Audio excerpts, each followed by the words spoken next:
The deep ডাইভে আপনাদের স্বাগত। আমরা আজকে আমাদের ওয়ান ওয়ার্ড সাবস্টিটিউশনের আলোচনাটা এগিয়ে নিয়ে যাব। আমাদের কাছে 251 থেকে 300 পর্যন্ত শব্দের একটা তালিকা আছে। এই শব্দগুলো কিন্তু বিভিন্ন পরীক্ষার জন্য খুবই জরুরি। একদম ঠিক। আর আমাদের লক্ষ্য কিন্তু শুধু শব্দগুলো মুখস্থ করা নয়। না, বিলকুল না। আমরা চেষ্টা করব এর পেছনের ধারণাটা, মানে এর ব্যবহারটা নিয়ে কথা বলতে, যাতে শব্দগুলো আমাদের ভাবনার অংশ হয়ে যায়। দারুণ! তাহলে আর দেরি না করে চলুন শুরু করা যাক। চলুন। আমাদের তালিকার প্রথম শব্দ, নম্বর 251, কোরিওগ্রাফি। কোরিওগ্রাফি এর সহজ মানে হলো নৃত্য নির্দেশনা। নৃত্য নির্দেশনা। কিন্তু ব্যাপারটা এর থেকেও আরেকটু বেশি কিছু। ধরুন, কোনো নাচ বা ব্যালেতে শিল্পীরা যে ভঙ্গি বা পদক্ষেপগুলো করেন, হ্যাঁ, তার পুরো যে নকশাটা, সেটাই হলো কোরিওগ্রাফি। এটা আসলে মুভমেন্টের মাধ্যমে একটা গল্প বলার শিল্প। ও আচ্ছা, তার মানে একজন কোরিওগ্রাফার শুধু নাচের স্টেপ তৈরি করেন না, তিনি আলো, ক্যামেরা, মিউজিক সব মিলিয়ে একটা সম্পূর্ণ দৃশ্য তৈরি করেন। একদম ঠিক ধরেছেন। আচ্ছা, পরের শব্দে আসা যাক। 252, কলিগ। কলিগ সহকর্মী। এটা তো খুব পরিচিত একটা শব্দ। হ্যাঁ, খুবই পরিচিত। তবে এর ব্যবহারটা এখন আর শুধু অফিসের মধ্যে নেই। যে কোনো পেশার ক্ষেত্রে যেখানে দুজন মানুষ একসাথে একটা লক্ষ্যে কাজ করেন, তারাই একে অপরের কলিগ। আচ্ছা, সম্পর্কটা এখানে পেশাগত, বন্ধুত্বের নয় কিন্তু। বুঝতে পারলাম। এবার একটা বেশ ভারী শব্দ আসছে, 253, কমিউনিস্ট। কমিউনিস্ট অর্থাৎ সাম্যবাদী। এটি একটা রাজনৈতিক এবং অর্থনৈতিক দর্শন। এর মূল কথাটা হল উৎপাদনের সব উপকরণ, যেমন ধরুন কারখানা, জমি, এগুলো কোনো ব্যক্তির হবে না, বরং সবার হবে। লক্ষ্যটা হলো একটা শ্রেণীহীন সমাজ তৈরি করা। একদম। আচ্ছা, এই ধারণার উল্টো দিকেই তো থাকে কনজারভেটিভ বা রক্ষণশীল ভাবনা। কিন্তু তার আগে একটা শব্দ আছে, 254, কম্প্রোমাইজ। কম্প্রোমাইজ হ্যাঁ, সমঝোতা বা আপোষ। যখন দুটো আলাদা পক্ষ নিজেদের দাবি থেকে একটু করে সরে এসে একটা মাঝামাঝি সমাধানে পৌঁছায়, সেটাই হলো কম্প্রোমাইজ। এটা তো সম্পর্ক থেকে শুরু করে আন্তর্জাতিক কূটনীতি পর্যন্ত সবখানেই লাগে। ঠিক। আর যারা সহজে আপোষ করতে চান না, বিশেষ করে পুরনো ঐতিহ্যের ক্ষেত্রে, তাদেরকেই তো বলে কনজারভেটিভ। আমাদের পরের শব্দটা 255, কনজারভেটিভ। একদম। অর্থাৎ রক্ষণশীল। যে ব্যক্তি বা গোষ্ঠী সমাজের প্রচলিত নিয়ম, ঐতিহ্য এগুলোতে ধরে রাখতে চান এবং খুব দ্রুত পরিবর্তন চান না, তারাই কনজারভেটিভ। হ্যাঁ, তাদের মূল দর্শন হল স্থিতিশীলতা বজায় রাখা। আর এই স্থিতিশীলতা ভাঙলেই তো অপরাধ তৈরি হয়। পরের শব্দটাও কি সেদিকে ইঙ্গিত করছে? 256, ক্রিমিনাল। ক্রিমিনাল ঠিক তাই। যে ব্যক্তি দেশের আইন ভাঙে তাকেই ক্রিমিনাল বা অপরাধী বলা হয়। কিন্তু সব আইন ভঙ্গকারী কি সমান দোষী? খুব ভালো একটা প্রশ্ন। আর এখানে আমাদের পরের শব্দটা চলে আসে। আচ্ছা, বলুন। 257, কালপেবল। কালপেবল এর মানে হলো শাস্তিযোগ্য বা নিন্দার যোগ্য। শাস্তিযোগ্য। হ্যাঁ, কোনো ভুলের জন্য যখন কাউকে আইনত বা নৈতিকভাবে দায়ী করা যায়, তখন তাকে কালপেবল বলে। যেমন কালপেবল হোমিসাইড মানে শাস্তিযোগ্য নরহত্যা। যেটা মার্ডার বা পরিকল্পিত খুনের থেকে আলাদা। একদম।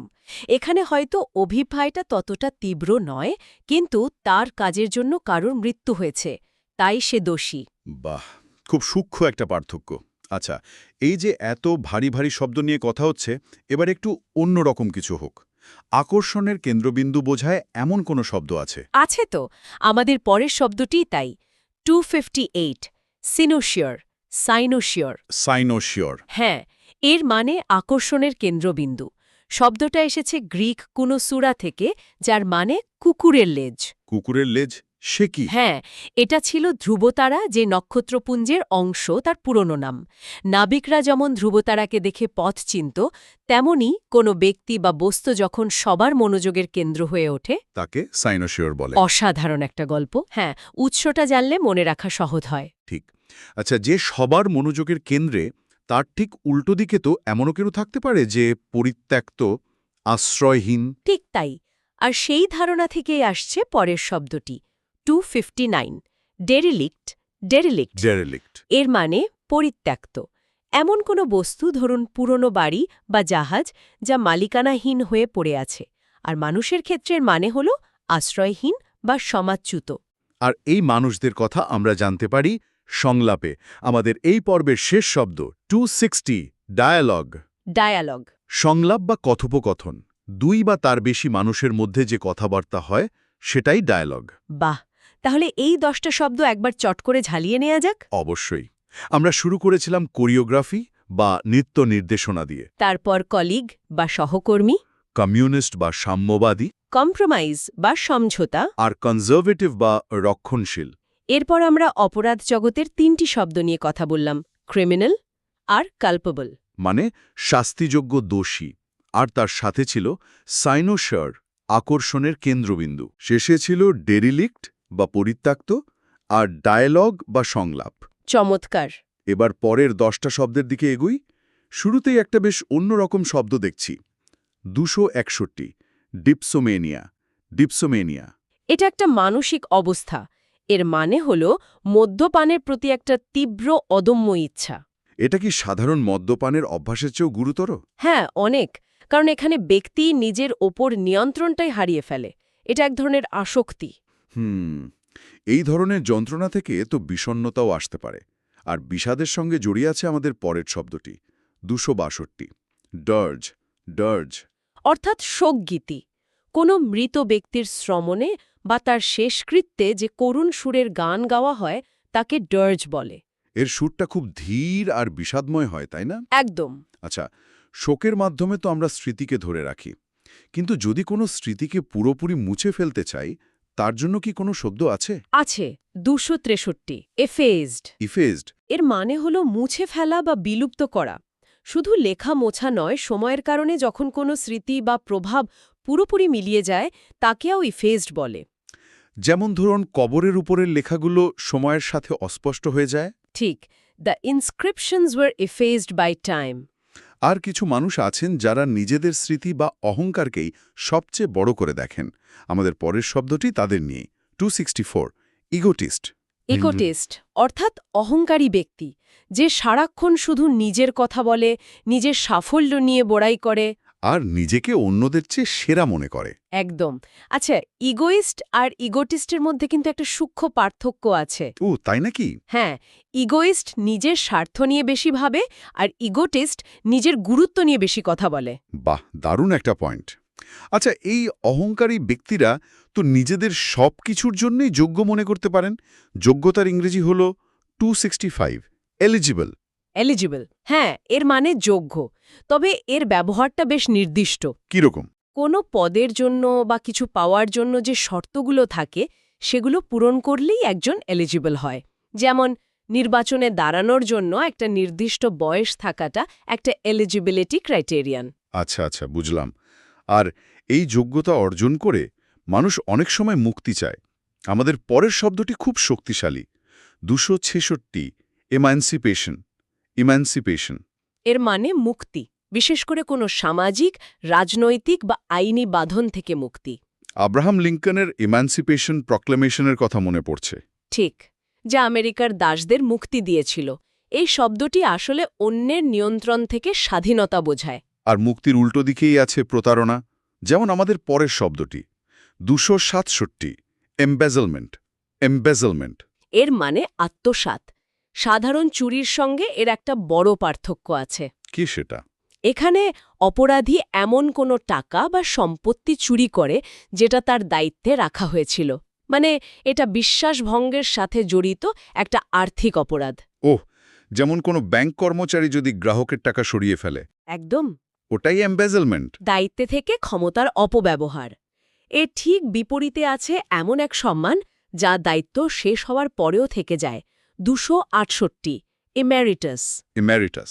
ঠিক, এটি একটি সম্মানসূচক উপাধি। হুম। যখন কোনো অধ্যাপক বা অন্য কোনো পেশাদার ব্যক্তি অবসর নেন, তখন তার অবদানকে সম্মান জানাতে তাকে তার পুরনো পদবিটা ব্যবহার করতে দেয়া হয়, যেমন প্রফেসর এমেরিটাস। তিনি আর ক্লাস নেন না, কিন্তু তার সম্মানটা থেকে যায়। একদম।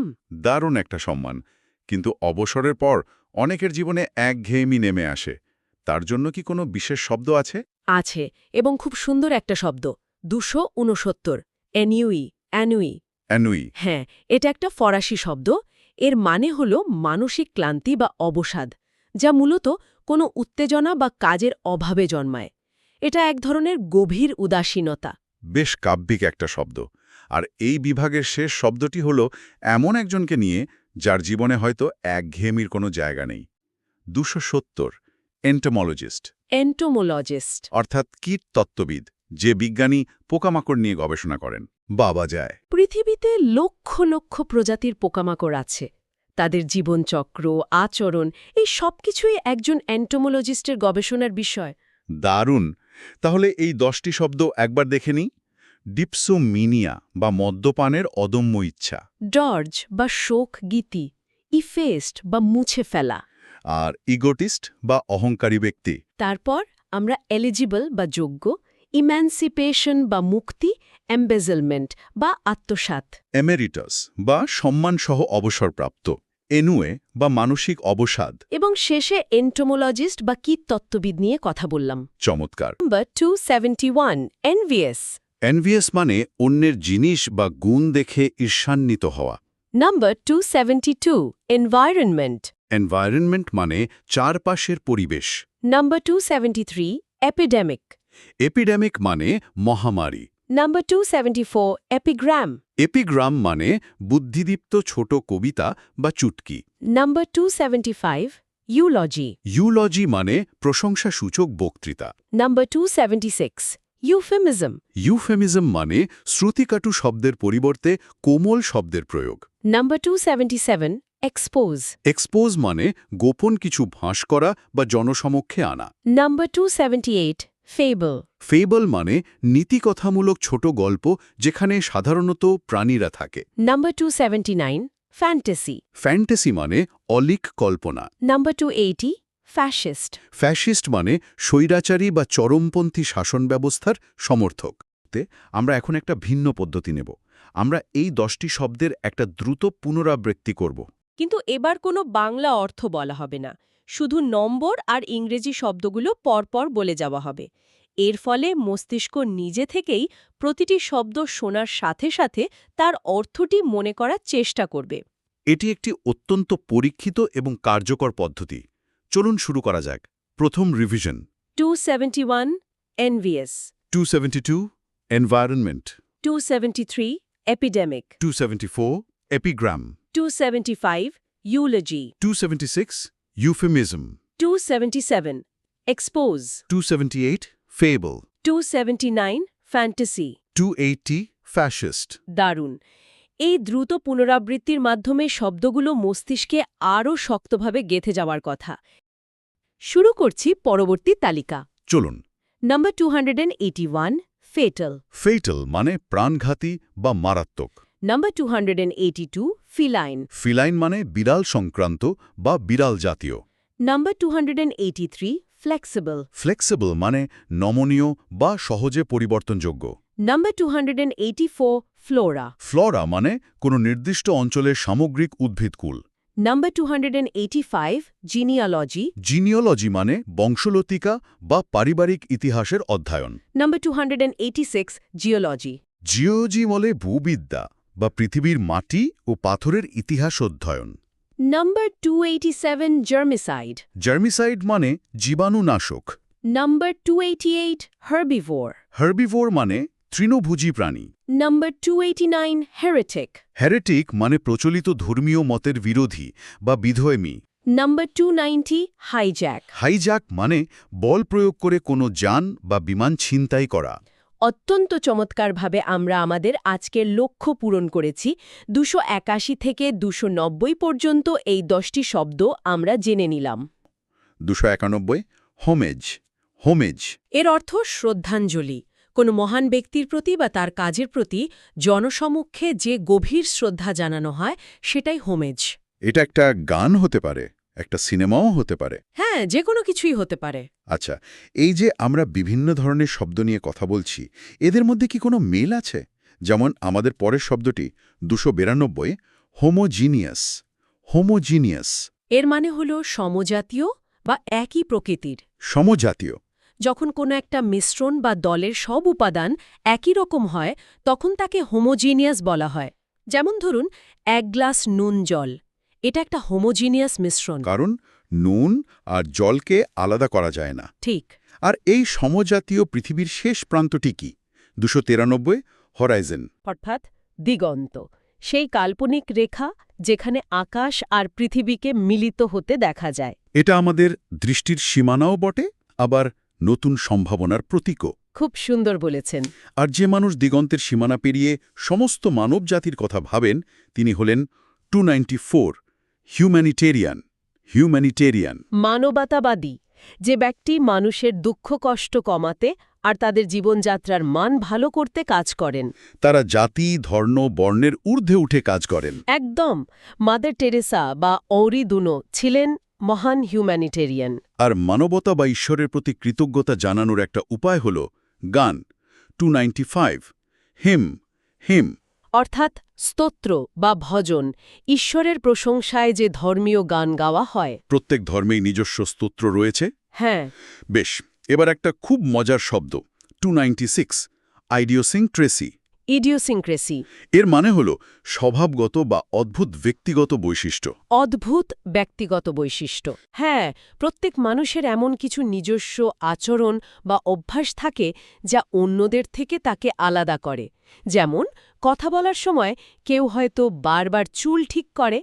ও আচ্ছা, ওটা তার আইডিওসিনক্রেসি। একদম। এটা কোনো ভুল বা রোগ নয়, শুধু একটা তানিত্ব। বাহ, নিজেকে বা অন্যকে বোঝার জন্য দারুণ একটা শব্দ।